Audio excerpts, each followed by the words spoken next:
Oui, bonjour à toutes et à tous. Je vais vous raconter une nouvelle historiette.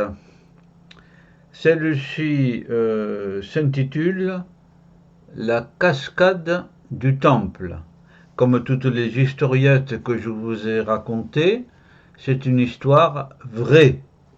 Et c'est une histoire que j'ai donc vécue personnellement et qui a failli me coûter la vie. Vous allez voir dans quelles circonstances extraordinaires j'ai été plongé. Alors, tout d'abord, vous connaissez Tintin et le Temple du Soleil. Si vous avez lu cet ouvrage, vous savez que Tintin est prisonnier des Incas et notamment de Raskar Capac. Eh bien, dans ce Tintin, il y a un moment où je crois bien c'est le capitaine Haddock qui plonge dans une cascade et il réapparaît de l'autre côté. À moins que ce soit Tintin, peut-être c'est l'un des deux. Et de l'autre côté, il découvre un passage qui va le mener au Temple du Soleil. Eh bien moi, j'ai rencontré la même situation, sauf qu'elle ne me conduisait pas au Temple du Soleil, bien sûr, mais des circonstances vraiment très analogues. Vous voyez que cette histoire commence par deux choses déjà remarquables, l'évocation du fait que j'ai failli laisser la vie, et ensuite le Temple du Soleil. Voilà. Cette histoire finalement va se dérouler suivant ces deux premiers actes et auxquels je vais en rajouter un dernier. Au mois donc d'avril 1980, j'étais parti pour faire une prospection spéléologique du côté d'une commune de l'Ariège, là, qui s'appelle Cazavet. Le village de Cazavet est connu depuis très longtemps spéléologiquement, puisque au XIXe siècle, les habitants entendirent pendant la nuit un énorme bruit, un vacarme assourdissant, et comme il n'y avait pas d'électricité et pas d'éclairage pendant les nuits de ce siècle, il n'y avait même pas de bec à gaz, je crois, dans cette commune, eh bien, ils se sont bien gardés de sortir. Ils ont pensé que le diable faisait du remue-ménage. Voilà. Le lendemain matin, en regardant bien, leur rivière avait disparu. Oui, leur rivière avait disparu. Il n'y avait plus de rivière. Alors, c'est un fait connu de tous les spéléologues qu'il arrive que des rivières s'engloutissent au cours de leur cheminement aérien si leur lit entre en contact avec le sommet d'une cavité, d'une grotte par exemple. La rivière descend toujours plus bas. C'est la loi des oubliettes formulée par le fondateur de la spéléologie, Alfred Edward Martel. Donc la rivière s'était engouffrée, mais il n'y avait plus de rivière. Voilà. Il y a de quoi surprendre beaucoup. Une autre fois, je vous raconterai comment j'ai retrouvé un lac disparu. Voilà. Donc, je la rivière s'étant engouffrée, moi, j'arrivais là par un beau soleil d'été. Je circulais sur la route qui passe au-dessus de l'ancien lit de la rivière, car ben voilà, le lit est toujours là.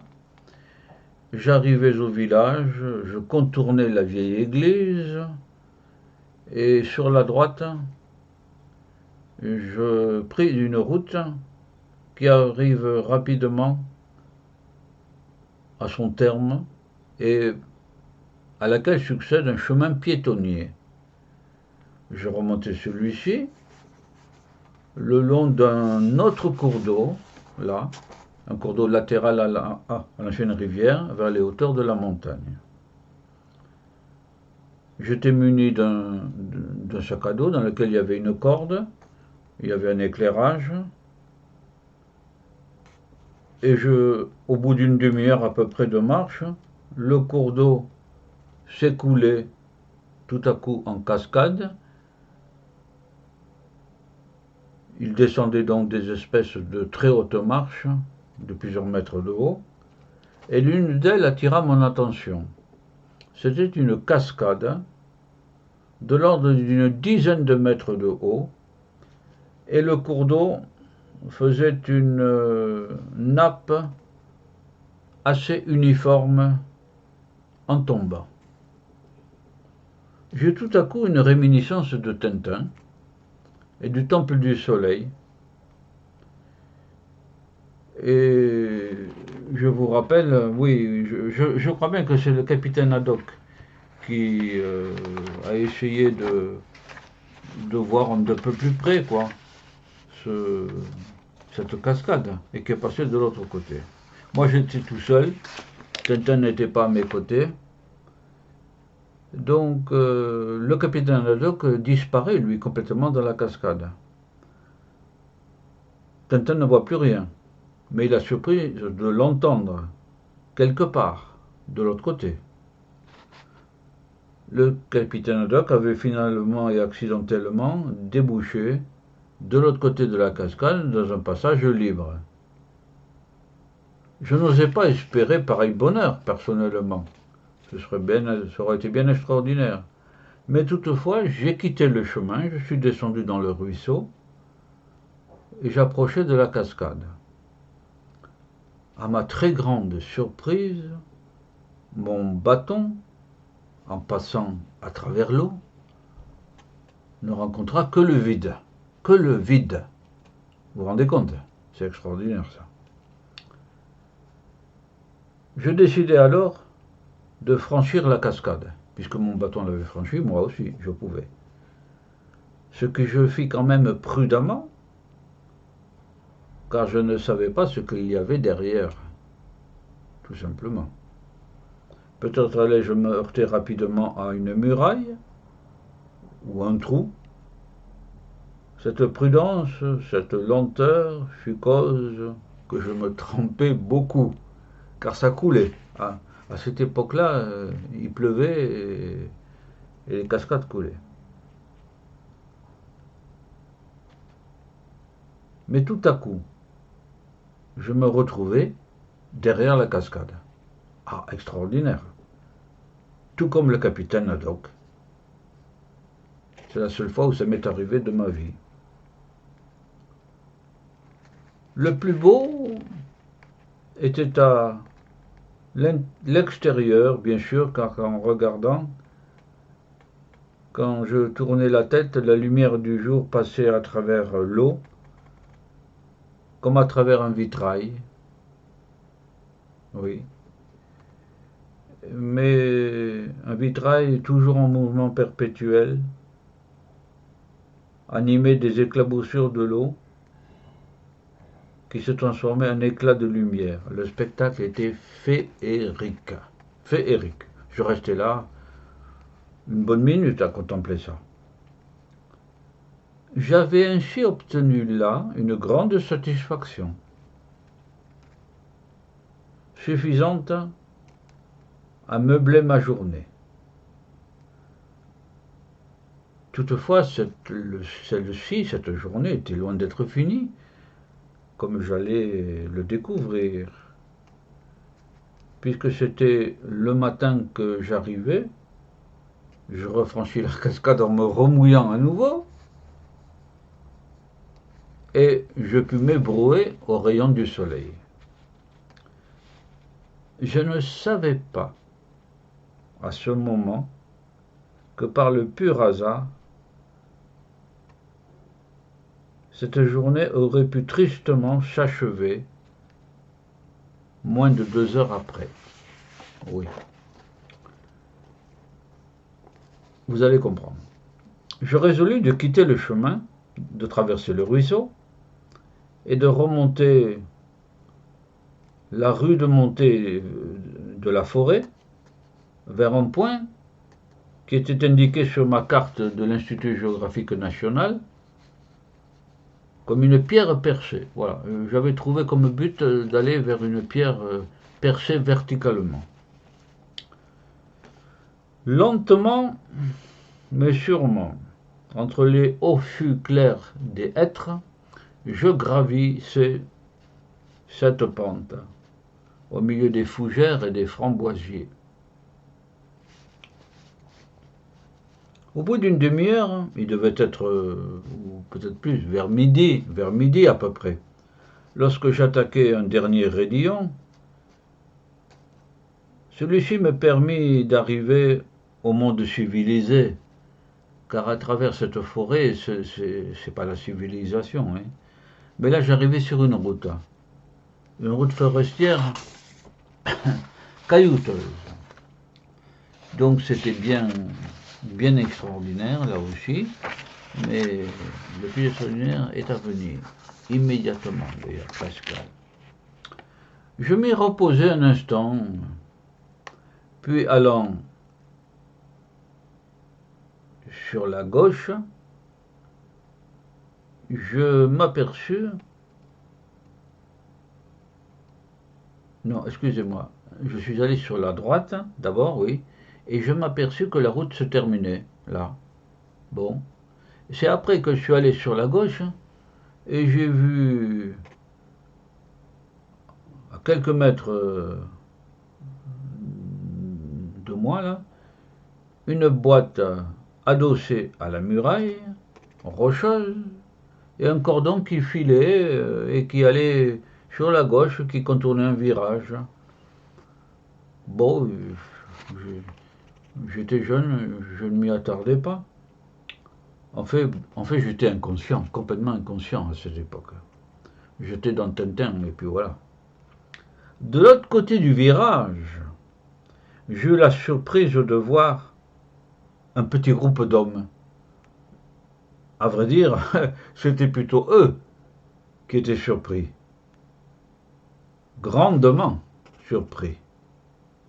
À voir leur mine étonnée, abasourdi, l'un d'eux se précipita vers moi. Il s'est précipité, il me dit « Mais d'où sortez-vous » Je lui indiquai la pente.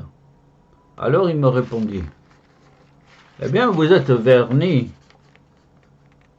Vous avez une sacrée chance, hein ?» Je lui ai demandé pourquoi. J'étais toujours dans les nuages, moi. Alors il me dit « Vous n'avez pas vu la dynamite ?»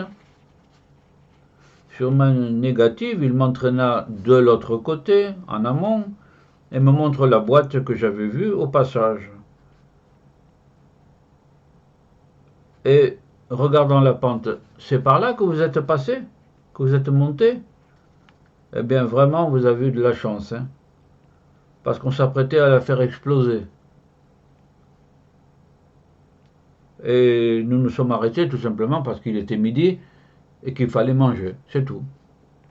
Il fallait faire la pause de midi. Bon, j'avais de la chance, en effet. Et ils m'offrirent de partager leur repas. J'avais aussi mes provisions que je partageais aussi. Puis, à la fin des agapes, les ouvriers me dirent « Vous allez voir maintenant ce qui aurait pu vous arriver, ce qui aurait pu vous tomber dessus, vous qui venez d'en bas là, qui avez gravi la pente. Mais mettons-nous un peu à côté, hein. Il y eut une explosion, et tout à coup la muraille d'amont s'effondra. Nous attendîmes quelques secondes, puis nous regardâmes dans la pente. C'était un spectacle dantesque. D'énormes rochers roulaient sur la pente, fauchant tous les jeunes arbres, bien sûr, heurtant les vieux hêtres, leur déchirant l'écorce, ricochant vers un autre être, continuant leur folle course vers le bas. C'était dantesque. Évidemment, si j'avais été là, bah, j'aurais été fauché, comme les arbres. Et je réalisais bien que s'il n'y avait pas eu la pause de midi, eh bien, j'aurais été fini de ma courte vie de spéléologue et de vie tout court. Un ouvrier, d'ailleurs, se tourna vers moi et me dit « Alors, c'est compris, hein? C'est bien compris ?»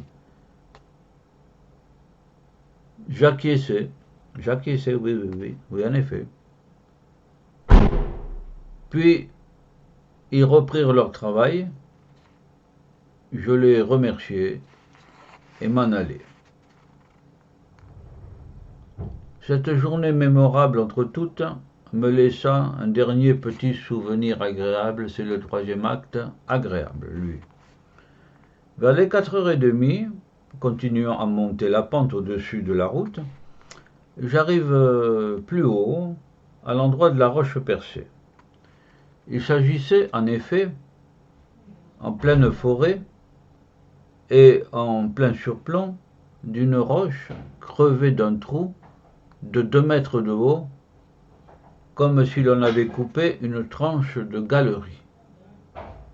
Sans doute une très vieille grotte dont il ne restait que ce pan. L'endroit était pittoresque, tranquille et joli. J'avais aussi une certaine vue sur la vallée à travers les frondaisons des arbres. Il était l'heure du goûter. Eh bien, je sortis de mon sac un sandwich et commençai à grignoter tranquillement, paisiblement, isolé dans ce monde forestier. C'est alors, dans ce lieu reculé, rapidement le feuillage bougea, et un petit oiseau vint sautiller autour de moi, avec son œil rond. Vous avez deviné peut-être, pour les connaisseurs, c'est un rouge-gorge.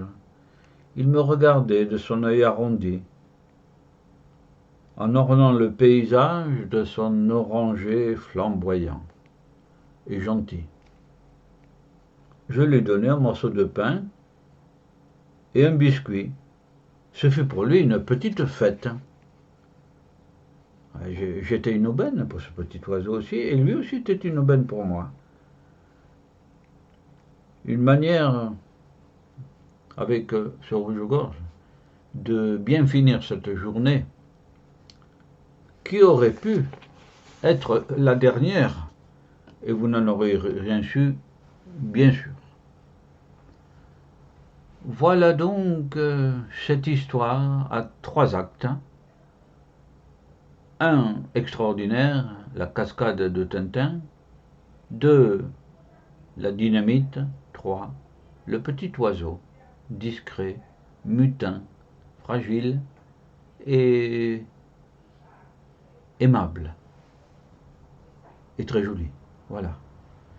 Eh bien, sur ces mots, je vous dis au revoir et certainement pour une autre historiette pittoresque, originale aussi et vraie toujours, vraie. Voilà. Au revoir à tout le monde et à bientôt.